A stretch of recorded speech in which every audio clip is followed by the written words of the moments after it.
अस्सलाम वालेकुम। आज का chapter number 2 random variable and probability distribution, lecture number 39, the properties of variance and standard deviation of random variable. आज हमें properties करनी है वेरिएंस एंड स्टैंडर्ड डेविएशन की। हमारे पास प्रॉपर्टीज़ में फर्स्ट प्रॉपर्टी क्या है? The variance and standard deviation of a constant is equal to zero. हमारे पास standard deviation and variance constant हमेशा हमारे पास जीरो होता है। मींस अगर आप किसी भी कांस्टेंट वैल्यू के लिए अगर वेरिएंस या स्टैंडर्ड डेविएशन कैलकुलेट कर रहे हैं तो उसका आंसर हमेशा आपके पास जीरो ही आएगा। ठीक है, हमने इसको प्रूफ करना है। जैसे theoretical proof, by definition what is the variance of x? Variance of x is equal to expected value of x minus expected value of x whole square। हमने इसको प्रूफ करना है। हमने राइट हैंड साइड से start करना है और left hand side को हमने प्रूफ करना है। तो x की जगह हमने क्या वैल्यू पुट करनी है? x की जगह हमने c वैल्यू पुट करनी है, c minus expected value of c। अब हमने x की जगह हमने c वैल्यू पुट की। अब हमने क्या करना है? Expected value of c is equal to c, means the mean of the constant is equal to constant. तो हमारे पास c minus c is equal to zero, the expectation of zero is equal to zero. ठीक है, the variance of c variance of constant is equal to zero, and standard deviation is just take the positive square root of the variance, so the answer is zero under root equal to zero। The next property is हमारे पास The next property is variance and standard deviation of a random variable are not changed by adding or subtracting a constant from the values of a random variable x। ठीक है, हमने हमारे से random variable x में कोई भी constant add या subtract होता है तो हमारे पास variance जो होगा वो क्या होगा? वो change नहीं होगा, mean variance of x ही आएगा। By definition, what is variance of x? Variance of x is equal to expected value of x minus expected value of x whole square। अब हमने क्या पुट करना है? अब हमने x प्लस सी या x minus सी एक के लिए हमने प्रूफ करना है। ठीक है, तो x की जगह हमें उसका यूज करेंगे x प्लस सी और x माइनस सी। क्लियर? सो हमने यहाँ पर x की बजाय हमने क्या पुट किया? x plus c. So expected value of x plus c minus expected value of x plus c, clear, is equal to this is the square of this one. No, sorry, the square of whole. Clear?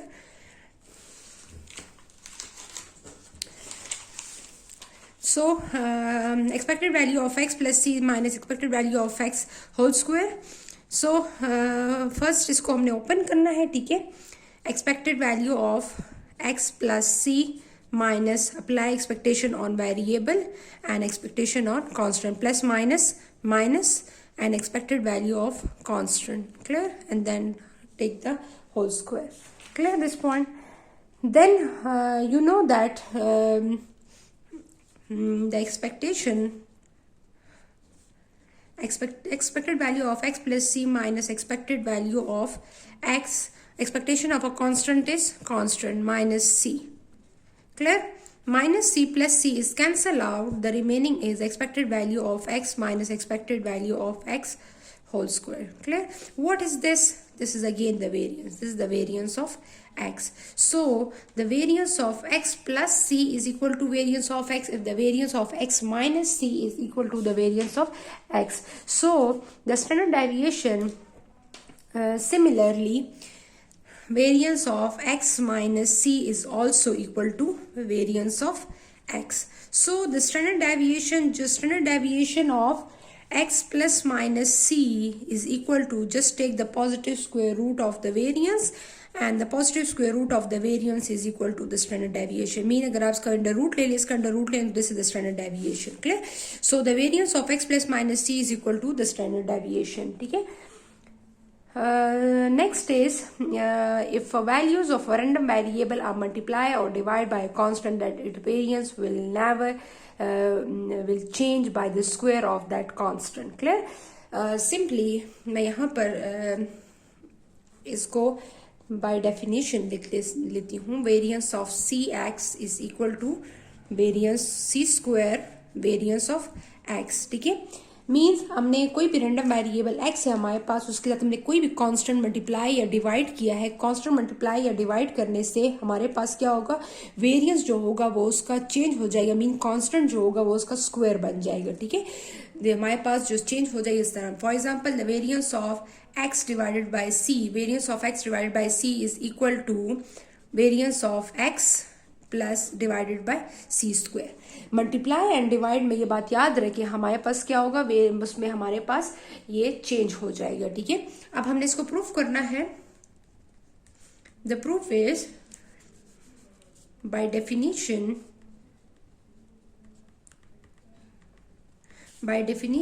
what is the variance of x? The variance of x is equal to expected value of x minus expected value of x whole square. हमने क्या put करना है, x की जगह हमने यहाँ पे क्या प्रूफ करना है, यहाँ पर वेरिएंस ऑफ सी एक्स। ठीक है, वेरिएंस ऑफ सी एक्स, तो variance of expected value of C X minus expected value of C X whole square. Clear? So यहाँ पर हमारे पास expected value of c is taking outside, c इसमें मैं common ले लूंगी, x minus expected value of x, then take the whole square. Clear? हमने क्या किया, c को मैंने कॉमन ले लिया इसमें से, और c को कॉमन लेने के बाद मैंने क्या किया, इसमें से मैंने अगर एक्सपेक्टेशन ऑफ सी एक्स भी आता है तो वो हमारे पास सी एक्सपेक्टेशन ऑफ एक्स ही बन जाता है। ठीक है, तो सी एक्सपेक्टेशन ऑफ एक्स से वही बात कि सी हमने कांस्टेंट लिए तो x minus expected value of x remaining रह गई हमारे पास। अब हमारे पास सी जो है वो उसको मैंने क्या किया, सी के ऊपर भी स्क्वायर है और X minus expected value of X इसके होल के ऊपर भी स्क्वायर है। So C square X minus expected value of X whole square. Clear? इसके ऊपर अलग स्क्वायर मैंने लगा लिया, इसके ऊपर मैंने अलग स्क्वायर लिया। अब इस सी स्क्वायर को मैं taking outside, this is the constant because expectation is applied only in variable. So expectation of x minus expectation of x whole square. Clear? Expectation of x minus expectation of x whole square. So the c square, what is this? This is the variance. C square, this is the variance of x. Clear? And then standard deviation, the standard deviation is just take the positive square root of the variance. So squeeze c square variance of x, आप इसका under root लेने तो c square का under root जो होगा वो c आ जाएगा और under root variance of x आ जाएगा। ठीक है, तो हमारे पास what is this is the c standard deviation of x। Clear? This is the c and standard deviation of x। So c जो है वो उसका अंडर रूट स्क्वायर के साथ कैंसिल हो जाएगा तो c रह जाएगा and standard deviation of x रह जाएगा। इसी तरह हमारे पास अगर मैं नेक्स्ट पार्ट क्या करती हूँ, नेक्स्ट जो हमारे पास है नेक्स्ट पार्ट यहाँ पर इन केस डिवाइड में है। ठीक है, अगर हमारे पास इसका नेक्स्ट पार्ट जो है वो हमारे पास variance of x divided by c, तो variance of x divided by c is also equal to 1 by c square variance of x, and standard deviation x divided by c is equal to 1 absolute c and the standard deviation of x। इसलिए मैंने absolute लिया है कि some time under root से लेने से हमारे पास कुछ आंसर पॉजिटिव होते हैं, कुछ आंसर नेगेटिव होते हैं। तो आंसर में पॉजिटिव और नेगेटिव से वो आंसर इसलिए एब्सोल्यूट लेते हैं, अगर किसी नेगेटिव वैल्यू भी है तो वो हमारे पास एब्सोल्यूट से पॉजिटिव आएगी। तो स्टैंडर्ड डेविएशन ऑफ एक्स, तो आपने यहाँ पर जो भी वैल्यू होगी उसका आपने एब्सोल्यूट लेना है। ठीक है, इसलिए because variance and standard deviation can be never be negative. ठीक है, तो हमारे पास वेरिएंस एंड स्टैंडर्ड डेविएशन कभी भी हमारे पास नेगेटिव नहीं होता। और लास्ट प्रॉपर्टी जो इसकी यही है कि वो हमारे पास the fourth one property is कि variance and standard deviation can never be negative, mean the variance of x is always equal to 0 or greater than equal to 0 and standard deviation of x is always greater than equal to 0. So variance and standard deviation can never be negative. तो ये हमारे पास 4 properties थी और इसको मैंने properties को मैंने proof करवा दिया है। हाँ, इसमें कोई भी क्वेश्चन हो तो आप कमेंट सेक्शन में पूछ सकते हैं। Thank you. अल्लाह हाफिज़।